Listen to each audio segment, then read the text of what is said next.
নদিয়া জেলার হরিণঘাটা থানার অন্তর্গত বিরোহী ১ নম্বর গ্রাম পঞ্চায়েতের হালদারপাড়ার একটি আইসক্রিম কারখানায় ভয়াবহ দুর্ঘটনা ঘটে। কারখানার কম্প্রেসর মেশিন ব্লাস্ট হয়ে মৃত্যু হয় কারখানার মালিক সন্তোষ রায়ের। তিনি নদিয়ার কল্যাণী ব্লকের মদনপুর গৌরাঙ্গ পাড়ার বাসিন্দা। বুধবার সকালে কারখানায় ৩ জন কাজ করছিলেন। সেই সময় হঠাৎ একটা বিকট শব্দ শোনা যায়। শব্দ পেয়ে স্থানীয়রা ছুটে এসে দেখেন কারখানার ভিতরে সন্তোষ রায়ের দেহ গুরুতরভাবে ক্ষতবিক্ষত অবস্থায় পড়ে রয়েছে। মুহূর্তের মধ্যেই ঘটনাটি এলাকায় ছড়িয়ে পড়ে এবং আতঙ্কের সৃষ্টি হয়। খবর পেয়ে হরিণঘাটা থানার পুলিশ ঘটনাস্থলে পৌঁছে দেহ উদ্ধার করে। কি ঘটেছিল এখন ওই দুটো তো মিস্ত্রি দুইজন না দুই দিকেই কাজ করতেছিল। তা উনি খেয়ে দিয়ে উনি গেছে, তারপর আমি দেখছি যে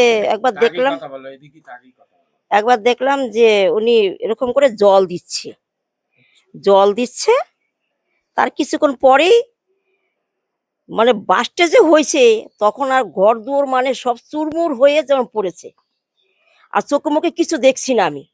আমি ওইখান থেকে কিভাবে যে বেরোবো আমি নিজেই ঠিক পাই না।